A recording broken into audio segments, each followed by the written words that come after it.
On June 1st, 2011, countless lives changed forever. A beautiful mother, daughter, sister, aunt, cousin, and friend was stolen from all who loved her. It was brutal, tragic, and is still so very difficult to understand. Jacque Rawson-Waller's story not only touched us and our small corner of the world, but far beyond that. Tonight, to share a sister's story is a woman that is now very near and dear to my heart. Ladies and gentlemen, I would ask that you put your hands together and please welcome to the stage Miss Cheryl Brenneke.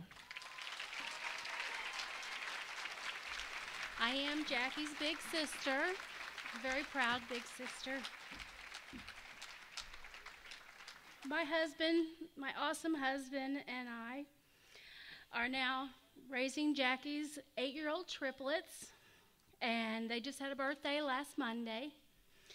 And we have a big blowout bash this Saturday planned with all their kids at school.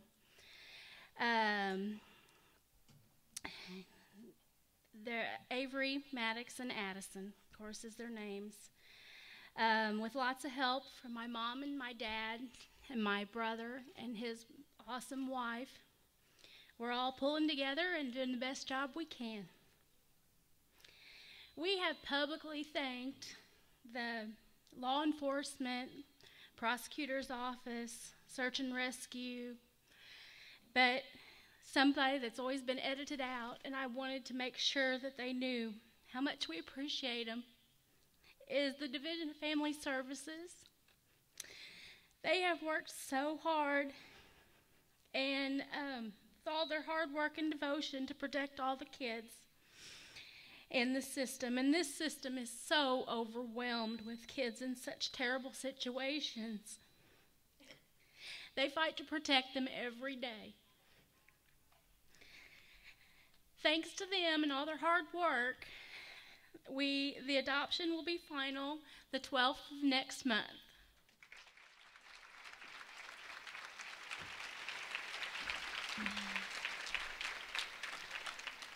We did get some justice for Jackie. It wasn't enough, but we did get some justice for Jackie. And we feel like we need to pay it forward in some little way and try to help other victims of abuse to know their options. And we thank everyone embraced us so much, and they really have. We're very blessed. Well, we think that is because everyone understands and realizes it could be their daughter or their little sister or their friend or coworker. I'll be fine. I just have to do this and then I'll be fine. Okay. We never expected or thought that this could happen to our beautiful Jackie or our family. We're just your normal, average working family in small town USA. And you notice I didn't say perfect family. We're not perfect. We're just normal, everyday folks. But as reality TV shows us, it can and it does happen at an alarming rate to people every day, just like Jackie.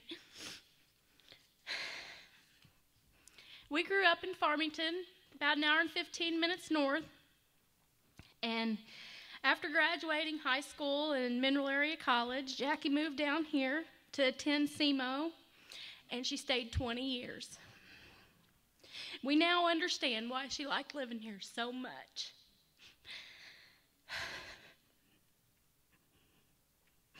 I'm looking at her friends. I'll be fine. Thank you.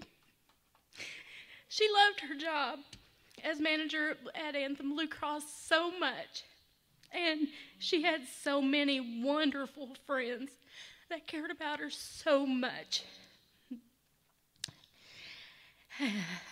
She was a good girl. She never gave Mom and Dad a minute's trouble. That was my job. But she didn't. She was a good girl. And I never would have guessed that that sweet, quiet, shy little strawberry blonde would grow up to be such a beautiful, intelligent spitfire of a woman. Above all, though, she was so much fun. We had so much fun. Her coworkers, they've got endless stories about the pranks she'd pull at work. How she'd jump out of doorways. She'd come out from under a desk and scare them to death. And at home, some of her favorite pranks were throwing ice-cold water over the top of the shower, or, of course, flushing. That's a favorite of most families. And this is one I'd never heard of, but the turning the seat warmers on high in the middle of summer and just waiting to see your reaction when you're sweating and trying to figure out why.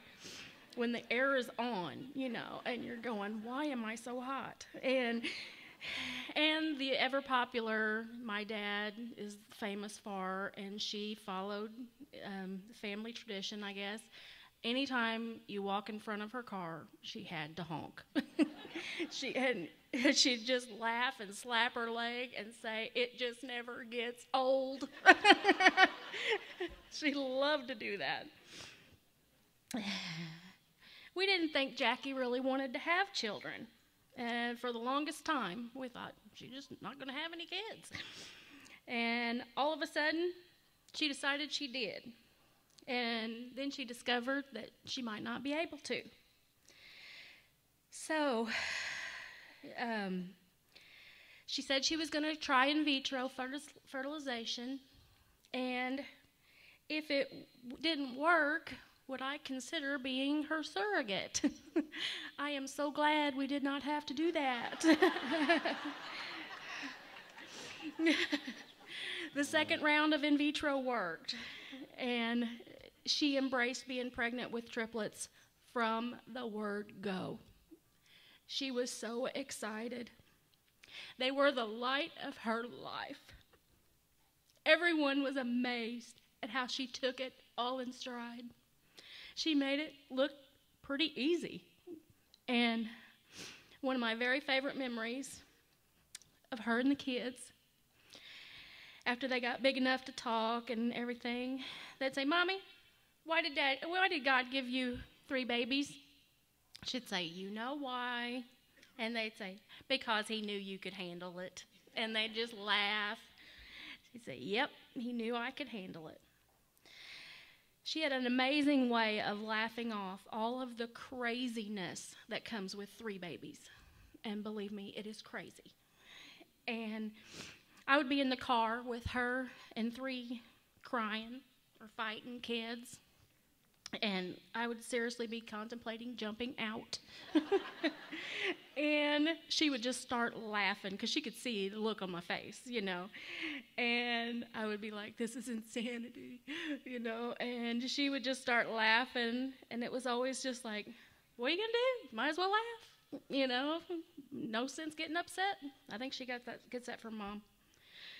But I can honestly say, I never seen her lose it, and I never seen her feel sorry for herself. She was getting up literally 9 times a night for about the first year and a half, and working a full-time job with a smile on her face all day, every day. And that's amazing. She would come up to our house every weekend we always called it recharge her batteries. And Bob and I would take the kids at night. Sometimes I'd take 1, he'd take 2. Sometimes he'd take 1, I'd take 2. Sometimes I'd take all 3. And we'd just let her get a good night's sleep on Friday night and Saturday night so she could go and do it all again, all week long by herself, because she didn't get any help at all. And Bob and I always had a saying, we love to see headlights, but we also love to see taillights. We'd be standing in the driveway going, Wow, that's over. And me and him usually go in and take a nap, and then we'd get up and we'd be like, and she still got them all. She's still going down there. But after this happened, we kind of looked at each other and said, you know, there's not going to be any more taillights, but we can do this. But she loved every minute of all the craziness. So how did we get here? Did you know that 1/4 of all relationships are abusive? I didn't know that. Thank goodness I didn't know that. But abuse comes in all shapes and sizes. Tonight, I hope to reach out, maybe to somebody in this room. I need you to know and understand some of the subtle forms of abuse and your options. I'm sure Jacque didn't even consider herself an abused woman until at the end. It's not always about black eyes and bruises. Not at all. The abuse she encountered for years was manipulation. She wasn't isolated. She came up every weekend. She didn't care if he liked it or not, so she wasn't isolated. He didn't control her finances like a lot of abusers do. She was the breadwinner. She paid all the bills. She spent money on whatever she wanted to. She loved to shop, really loved shoes, really tall shoes. He couldn't even verbally abuse her because he could never match wits with her. She was just too smart, too quick, and she wouldn't put up with that. But he could manipulate her. She even knew he was manipulating her. She had a codependent relationship with him, and she felt sorry for him. He was perfectly capable of taking care of himself. Thank you. But he acted like he couldn't. So she took care of everything. She said she felt more like his mother than his wife. At the end of the relationship, he was losing control of her, though, and resorted to his last tactic. He threatened her children. She went back and forth about whether she felt he would actually hurt her or the kids. Half the time, she thought he was just a desperate man saying anything he could to control her and to keep her from leaving. They'd been married 18 years. Surely he loved her enough not to do that. Right? You would think so. The other half of the time, she totally believed him because of all the things he had told her that he had done to other people. She tried to slowly leave over the course of an entire year. And believe me, it was excruciating to watch. 1 step forward, 2 steps back. 3 steps forward, 2 steps back. It just didn't seem like she got anywhere. I would tell her, Jacque, it's all talk. He's just running his mouth. He's not going to do anything. And, blank or get off the pot. I really thought she should take her power back. But she knew. After she told me that he had threatened the kids, that stopped me in my tracks. I'm like, who even says that? She said, you don't know what he's capable of, Cheryl. I do, and I just don't want to be dead.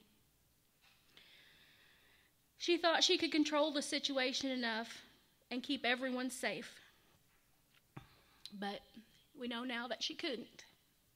She felt stuck. She had money.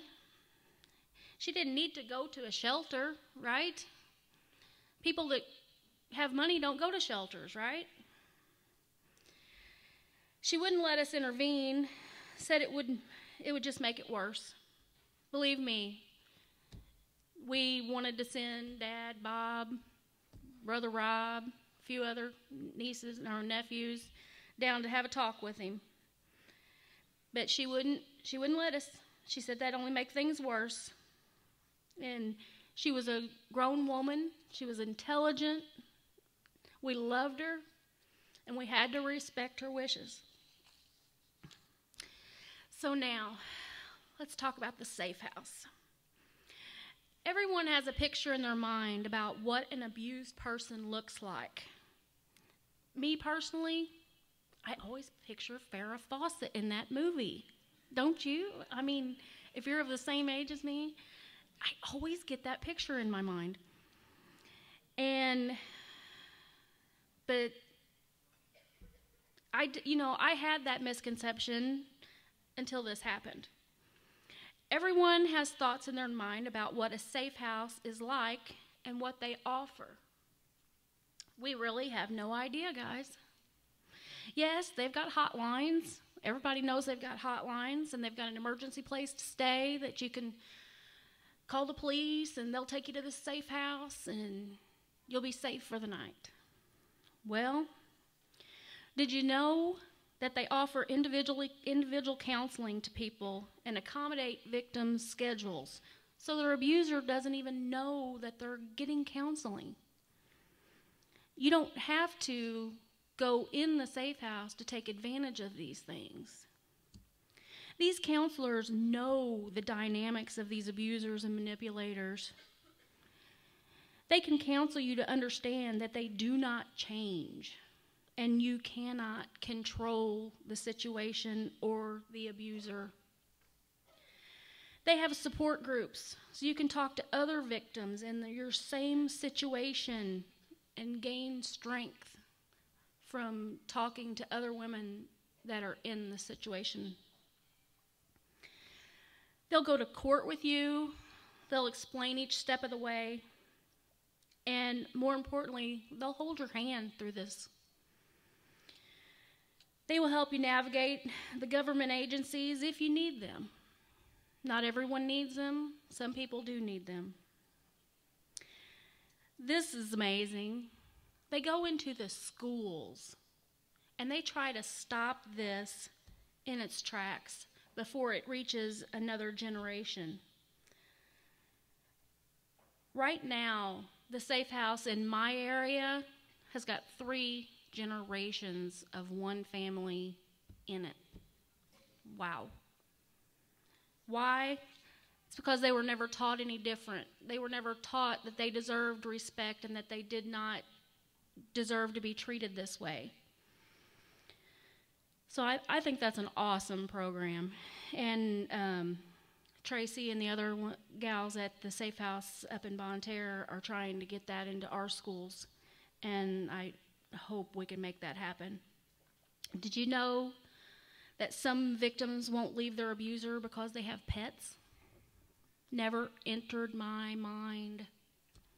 But the shelter is so in tune with the needs of these victims, they will even shelter pets. I think that's incredible. Like I said, Jackie doesn't fit the role of an abused woman. She was smart, educated, confident, and she had the means to pick up and move out of state where he couldn't find her. We talked about that many times. She wasn't willing to leave her family, her friends, her job, and the wonderful future that she had all in place right there in front of her. Even though she was dealing with him and all of his threats and everything, she was happy. She always had a smile on her face, unless she was on the phone with him. She was the happiest I have ever seen her. I'm so glad she got to experience that. She was so excited about her future and the kids' future. If we would have known about all the fine counselors and the programs available right here in this town, I may not be here today. Instead, it might be Jackie standing here giving her testimony about how the Safe House for Women saved her life. So I'd like to honor Jackie's life and her memory by helping to erase the stigma and preconceptions that people have about safe houses and the programs. And I'd like you to join me, because the safe house just might save your life or somebody that you love. So dig deep, guys. Thank you.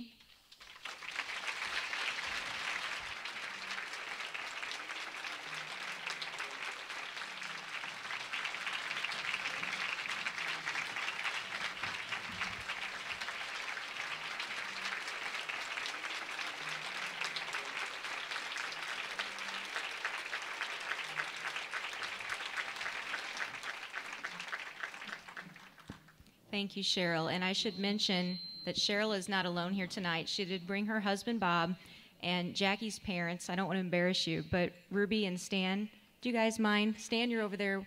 Ruby, do you mind just standing so everybody can say hi to you? And give them a round of applause, too.